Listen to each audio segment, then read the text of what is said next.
Good afternoon, everyone. My name is Simran Chaudhary, and I welcome you all to ThinkPink Advancing Breast Cancer Treatment Through Innovation, a virtual podcast series for Breast Cancer Awareness Month, October 2024. In this series, we will explore groundbreaking advancements in breast cancer care featuring insights from leading experts. And today, we are spotlighting a leading institution in cancer care, HCG Cancer Centre Mumbai, and their groundbreaking initiative for breast cancer treatment. With the recent launch of the Women's Cancer Wing, HCG Cancer Centre is setting new standards in comprehensive care, offering advanced treatment like targeted therapy, immunotherapy, and precision medicine. This initiative reflects their deep commitment to women's health, providing personalized care from diagnosis to recovery. And today we are honored to have Dr. Sachin Trivedi, Director of Medical Oncology at HCG, with us to share insights on these innovations and how they are shaping the future of breast cancer care. Dr. Trivedi, welcome and thank you for joining us. Thank you, Simran. Thank you for the invitation, and it's a wonderful experience to be with you all here. So, looking forward to a fruitful interaction with you. Same here, sir. We and all our audience are looking forward to this great, insightful conversation where we get to know much more about the initiative in the direction which HCG Hospital has taken forward for the breast cancer treatment and awareness. So, starting with introduction to HCG Cancer Center's new Women's Cancer Wing. So, the launch of Women's Cancer Wing at HCG Center coincides with Breast Cancer Awareness Month. So, can you share the vision behind this wing and its significance for breast cancer patients in India? Yeah, this is a very interesting and a pertinent question you asked me.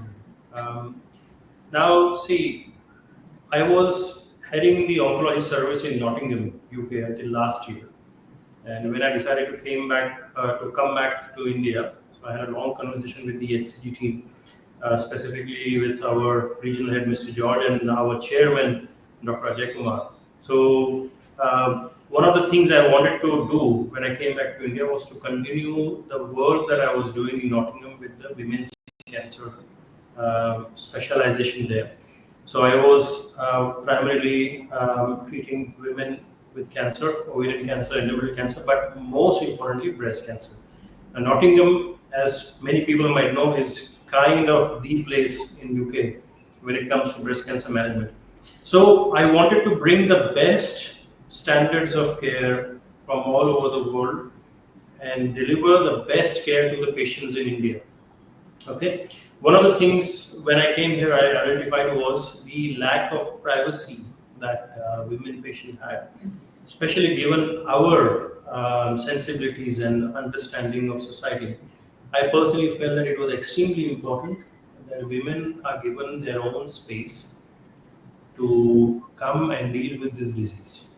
Okay, because see, when a person or woman gets breast cancer, it is not just their life they're worried about, but they are also worried about the well-being of their family.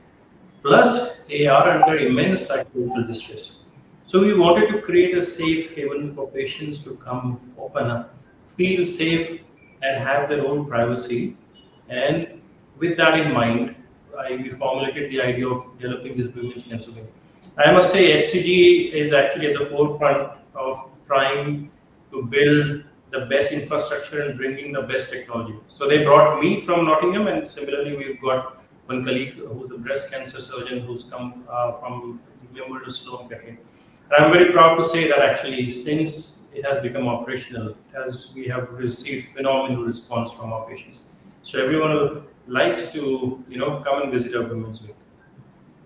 I think that's great, sir, and that's what all each and every patient is looking for. The point you mentioned is the privacy of the patients and the advancements in the new technologies and the experts whom the patients have that complete trust that if we are with this institution, the doctors they are treating us, I think we are safe, and they hope for recovery. They see the light in their life that this thing will go away and we live a longer and a healthy life ahead.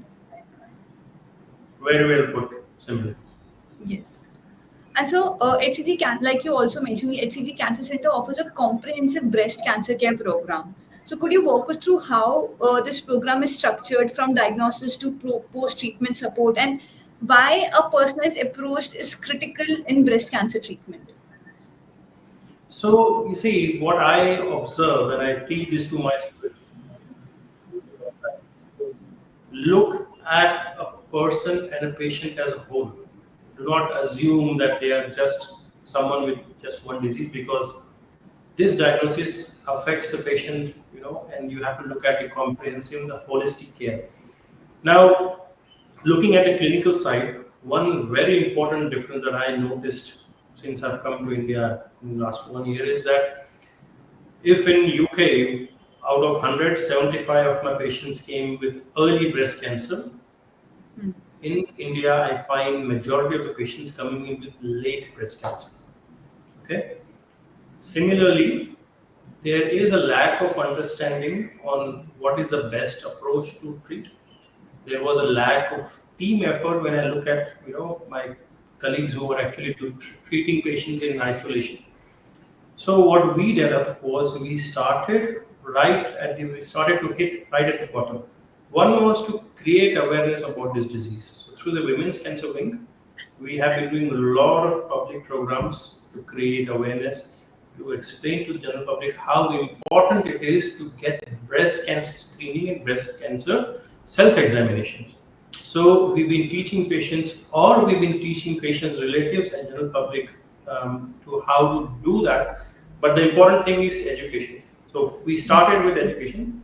Then we have developed a very, very useful breast cancer screening program. So we do usual camps. Patients can just walk in for a clinical examination.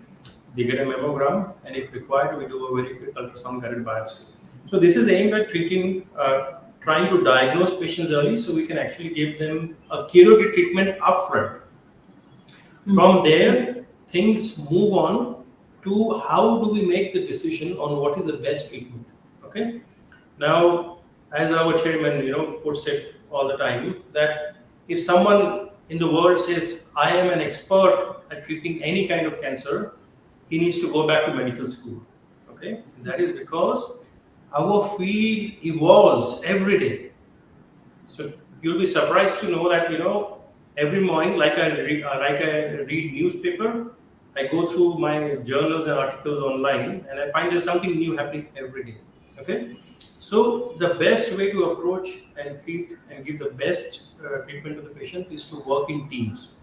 So we've developed a robust team of people, including surgeons, radiologists, radiation oncologists, medical oncologists such as myself, psycho-oncologists. We have nurse specialists, clinical pharmacologists. So we all sit together, look at the problem at hand, and then we come to a consensus decision.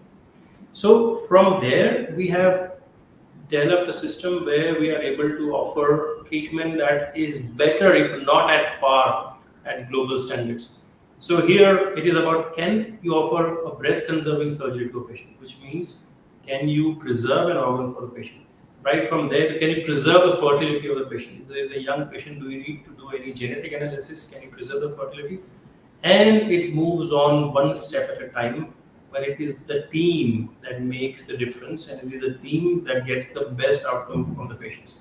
So there are several patients of ours who we have offered pre-operative chemotherapy, which we can discuss later on. Pre-operative chemotherapy is still kind of, half of the country might actually not be aware that patients with breast cancer can be given pre-operative chemotherapy in order to preserve the organ. Okay. Then after that, once patient has treatment like surgery, chemotherapy, radiotherapy, there are extended maintenance therapy that are given to patients to prevent a relapse.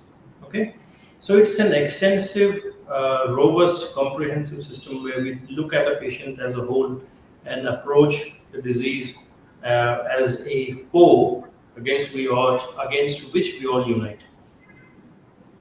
And I think you just explained me how beautifully a panel is structured, combined, and sits together to treat a patient.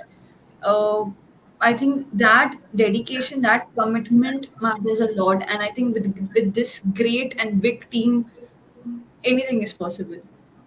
You are absolutely right, and I think it can be, it is, see, it's not very difficult to actually just ask a person to come and sit. And most of our colleagues, in medical fraternity, anywhere for that matter, whoever is looking after breast cancer patients, they'll be willing to do that, because see, ultimately as doctors, what we want to do is to give the best care to the patients, so that they actually come back, get cured from this disease and they're happy.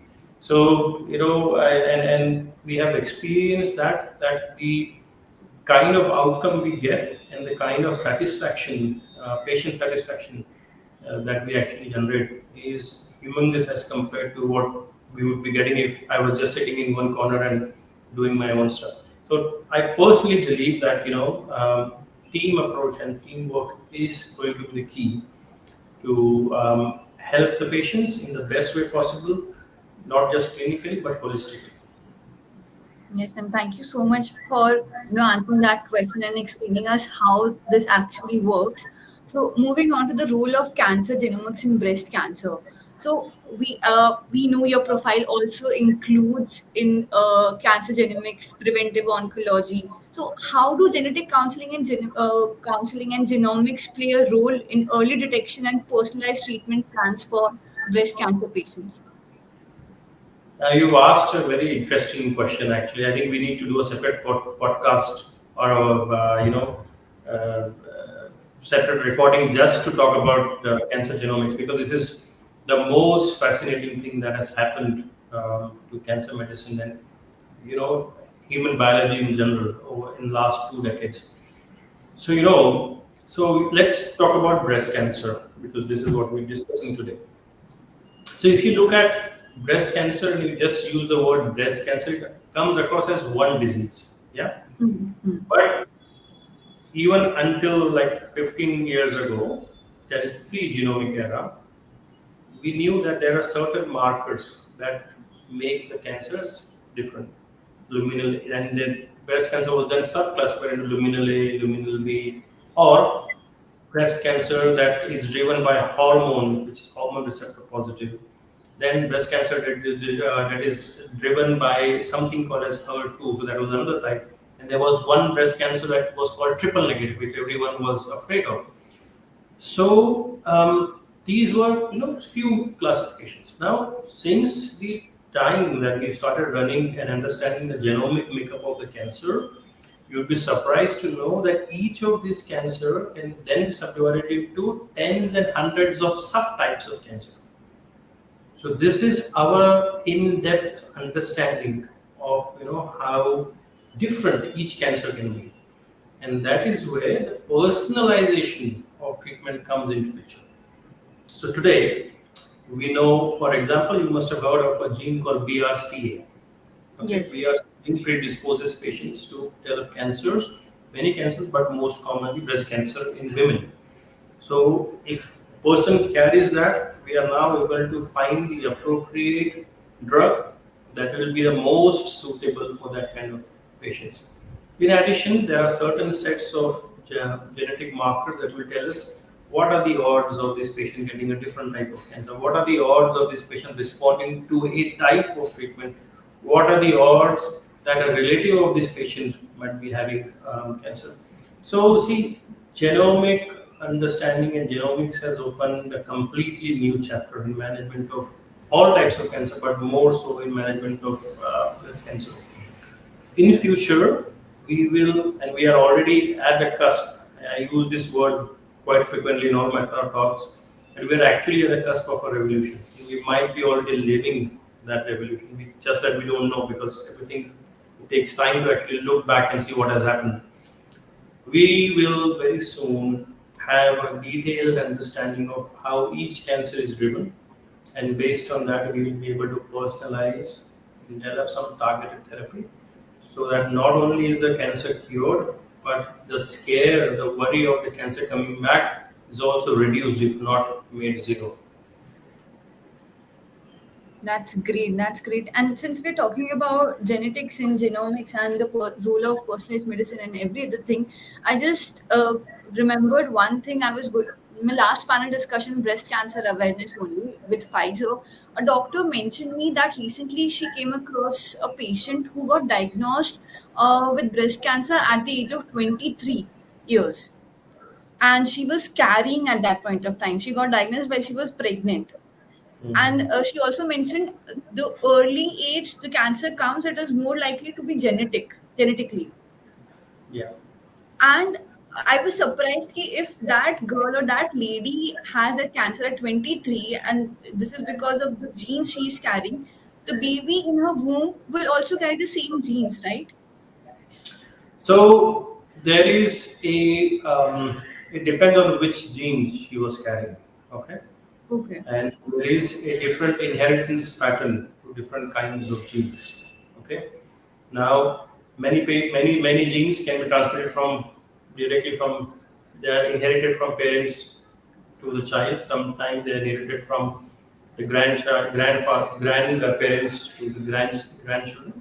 So it completely depends on that. But see, that is what I was telling you. So the moment you know that this patient carries that gene, the best thing is to do a genetic counseling, depending on what that gene is for the relatives of the patient, both from contemporary, which are the same generation, previous generation, and subsequent generation, so that you can take some preemptive measures. So now, if that person was carrying an inheritable gene, then what we would normally do is put up child and the surveillance at when they come to age, and then make sure that everything that can be done is done to prevent the occurrence of that cancer. And a good example of this is BRCA, the BRCA1 and 2 gene. I'm sure people have heard of Angelina Jolie getting Yeah. prophylactic mastectomy. So these are some recommendations we give to patients. So they can have either small tablets if they are at young age, get prophylactic mastectomies. We also recommend them getting their ovaries out because that's a risk as well. If a man carries that, and we do frequent examinations, making sure the pancreas, prostate, everything is normal. So there is a big body of work that has gone into looking and planning for what kind of surveillance you should put patient in. So that is part of the preventive work we do at the HCG Cancer Center as well. And I think that's great because of all such things. If someone is at risk, that can be diagnosed at an early age, and treatment could be start early, or we can avoid the risk of having that disease only with Yes, advanced treatment options and plans. yes, absolutely. And in case of this, I believe clinical trials plays a very important role. So early phase trials and phase 3 trials. So what do you have to say about this? So, Simran, you are asking really questions that are very close to, the topics are very close to my heart. Okay? You asked about genomics and you are asking about the trial. So, see, what I feel is what we used to believe that, you go to an experienced doctor and they would just, based on their experience, give you the best recommendation. But that was a very old way of working. I just enumerated to you that we all, in spite of being in the field and studying for and working and having experience more than 25, 30 years, we all sit together, put our heads together because we need a combined effort, okay, and a combined knowledge to deal with this. So, one way to actually offer the best treatment to the patient is to offer a drug that has been tested in clinical trial, Okay. okay, not just based on what I feel. That is there, that has its own place, okay. But a clinical trial is like checking and making sure that anything that you're offering to the patient has worked before, and that there is enough evidence that it has worked before. Now, what I find surprising is if someone is inviting someone for a dinner party, for example, Yeah. they would ask 100 people where is the best place to have good food, right? Yeah. You just don't decide to go randomly. You talk to your friends. What do you think? He said, I have tried it there. I have tried it there. I didn't like it. I like it. And if someone says, let's say, I've been to one restaurant XYZ, and one friend said, I like it. The other friend says, I did not like it. How are you going to decide? Because you are inviting 100 people, for example, right? Then the best thing you might do is you'll ask 5 or 10 more people, is this restaurant good or not? They said, I've gone there, we've tasted it, and out of 10, 9 people say it is good, right? Then, and 1 people says it is bad. Do you think you will go by what 9 people are saying, or by what 1 person is saying? The Yeah. common sense would say you will go by what 9 people are saying, right? Because Yeah. they have gone there and tested it, okay? And you and I, we do this all the time, okay? Mm. And it's, and even for shopping, for example, just because it is relevant to women, yeah, and for men also. If you want to go and spend a whole day shopping, you want to buy certain things, you will ask your friends. You are doing your own testing, you're doing your own clinical, it's not a clinical trial, but it's a trial. But when it comes to healthcare, everyone would believe whatever is sent on WhatsApp. Everyone would believe whatever is written on Google. And it is so easy to put things on Google, right? Google does not verify things. Wikipedia, I understand, can be edited until someone picks it up. Yeah. Yeah. So, so similarly, when you're putting your life in someone's hand, or when you're offering something to a patient, because of which it might be a question of life and death, you want to be 10,000 times more certain than these kind of testing. You want to have a very robust system, okay, of testing the drug, understanding whether this works or not, okay. So that is what is called as clinical trial. Okay, and I assume, Simran, we are mostly in Indian audience, right? We've got Indian Yes. audience. Yes. Yes. So even if you go back to our ancient history, there was a term called "Jaisa khaoge ann waisa hoga man." Yeah. Yeah? That, where does that come from? That comes from one of the Vedas. Okay, and how did that thing came into being? How did it think of it? So they did. So there was a rishi who had 4 students.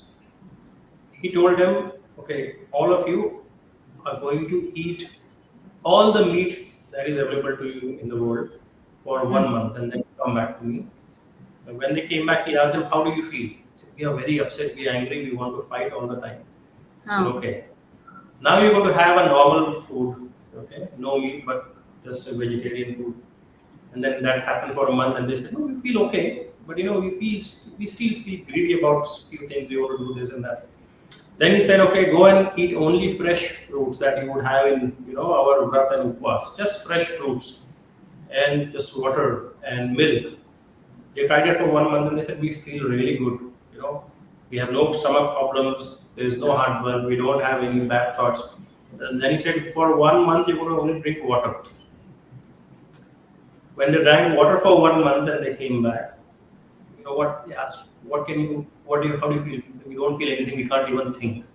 He said that now you have become like water. Okay.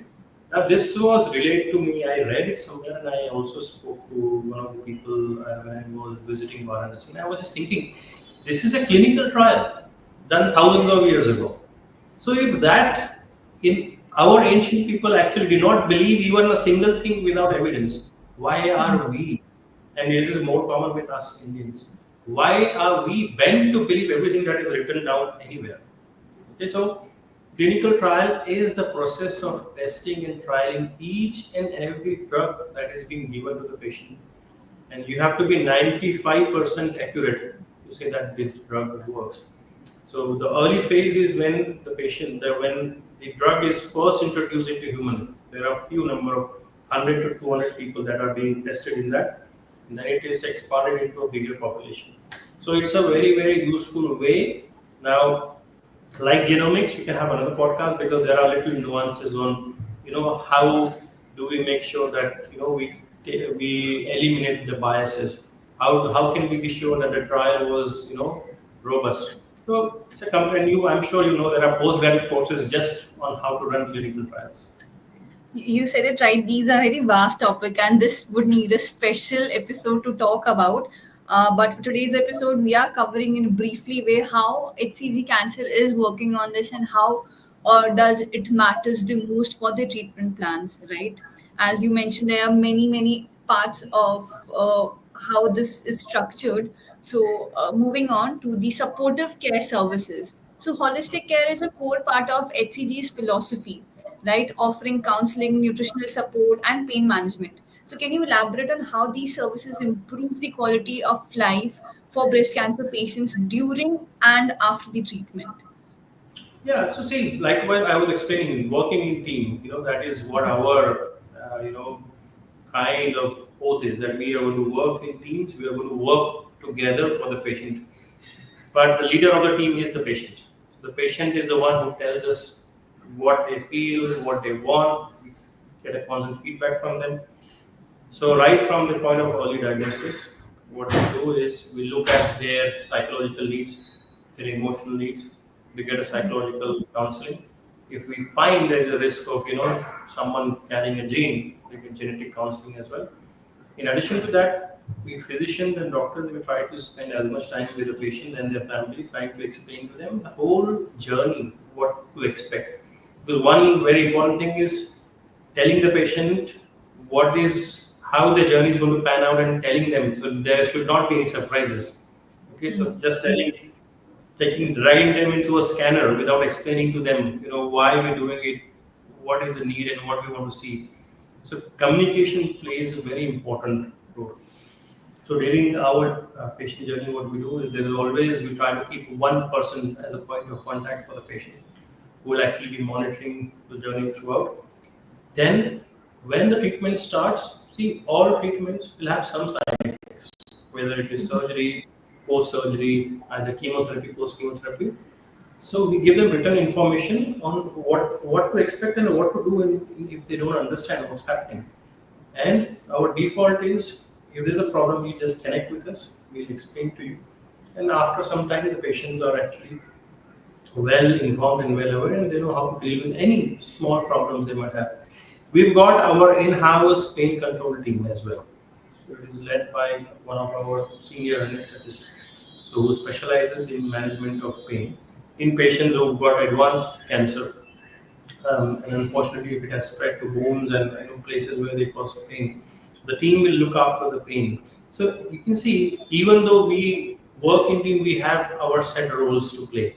So everyone contributes in their own way, the best possible way, to look at the patient holistically and give them the comprehensive care. I think you said it right. Communication is the most important part. The clearer we are, it is, less fearful or less hesitancy is there for the patient and for the doctors as well. Patient Yeah, is clear in its mind, okay, or the doctors have explained the steps of how we proceed with this, and the patient does also know okay, these are the scans, these are the tests and the treatment plan. So I think they fear less, and then yeah, obviously the trust with doctors is always there. yeah, Yeah. So you absolutely. also mentioned about emotional well-being. So it is very crucial as much as physical health. So how does HCG Cancer Center support the mental and emotional challenges faced by the breast cancer patient, and what impact does this have in overall recovery? Yeah, you hit the uh, nail on the head here because see, emotional well-being can make or can derail the whole treatment plan. So there Mhm. are patients who get so scared and fearful that they delay the start of treatment. They want interruption, and that can affect the whole outcome of the patient. Okay, so priming the patient, explaining them at the beginning, that is where we start. But see, the HCG way is to look at a patient as an individual and as a person before you look at them as a patient. Okay, Mhm.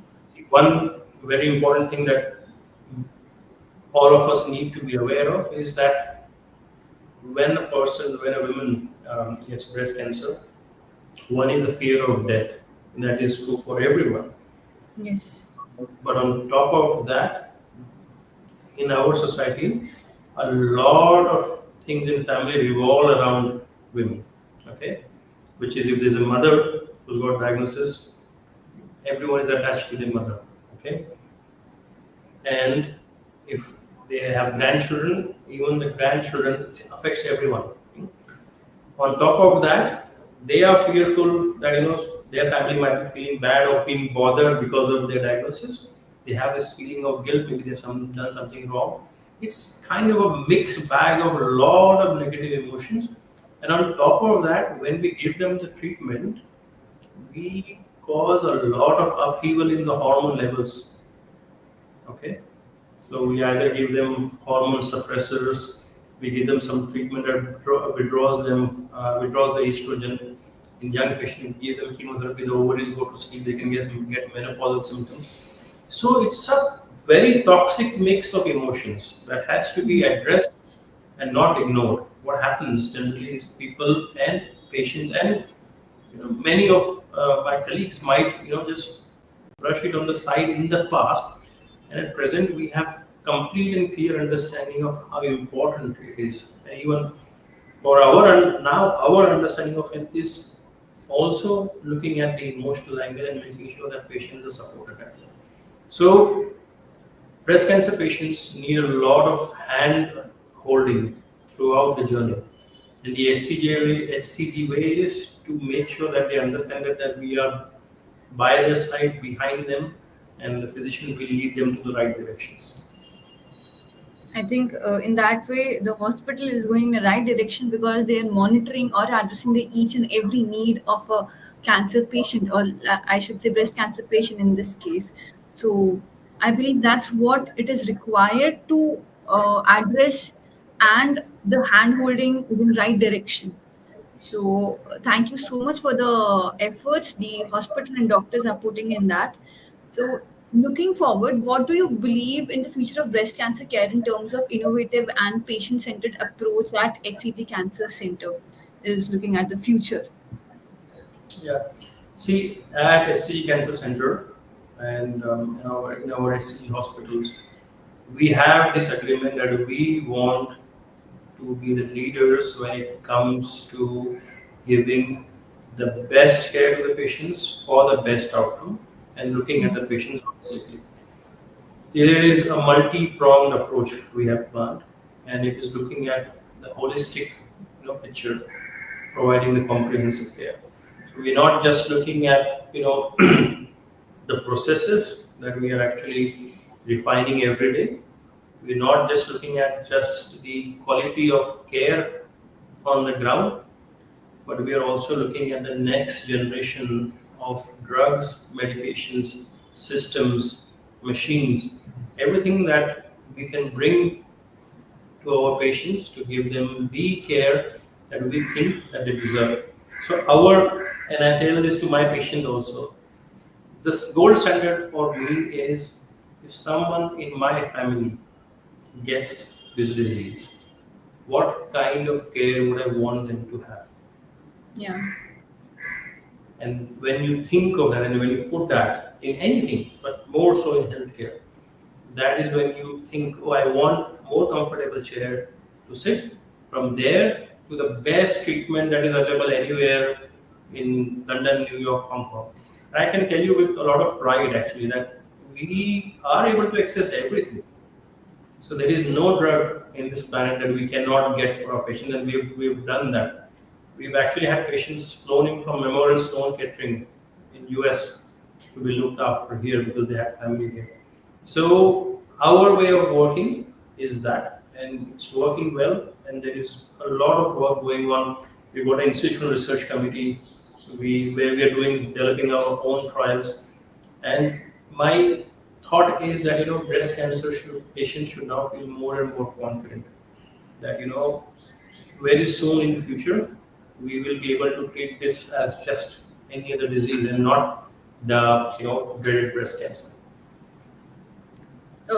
Dr. Trivedi, this podcast is getting interesting by minute and minute. So, but I have that limit that I have to end this. So, I would ask my last question with you, from you. So, your journey is extensive, and the background you have come from in breast cancer treatment. So, and your time at Nottingham University Hospitals in UK. So, how has your international experience shaped your approach to treating breast cancer in India? And also a closing message for all us listeners out there, especially women, of how they can take care of their health. Yeah, Simran. So it's been a long journey. I tell this to I was just talking to my junior the other day. So I decided to be an oncologist when I was second year in my medical school.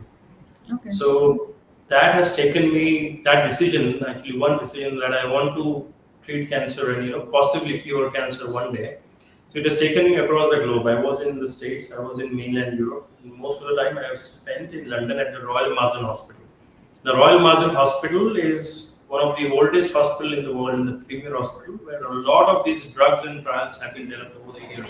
So I worked with the best in the business, and I was the head of oncology service at Nottingham.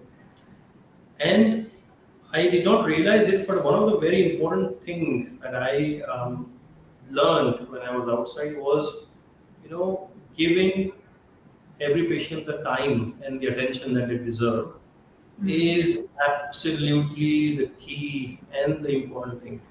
Okay, like we were discussing about communication.